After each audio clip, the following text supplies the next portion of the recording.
নামাজ পড়লে জান্নাত নাকি কবুল হইলে জান্নাত? কি মনে করেন, পড়লেই জান্নাত?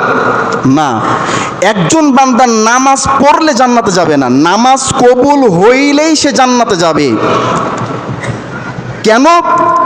আল্লাহ রাব্বুল আলামিন বলছেন, নামাজ মানুষকে অন্যায় ফাহেশা কাজ থেকে পৃথক করে।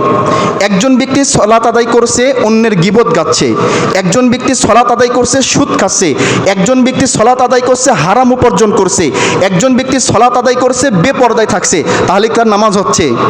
আল্লাহ তো বলছেন যে নামাজ অন্যায় ফাহেশা কাজ থেকে বিরত রাখে। নামাজ পড়ে আমি অন্যায় ফাহেশা কাজ করছি, তাহলে কি আমার নামাজ হচ্ছে? আমার নামাজ হচ্ছে না। কাজেই নামাজ পড়লেই জান্নাত নয়, নামাজ কবুল হইলেই জান্নাত। আর নামাজ তাদেরকেই কবুল হবে যারা অহংকার মুক্ত, হিংসা মুক্ত, হারাম রিজিক খাওয়া মুক্ত জীবন যাপন করবে।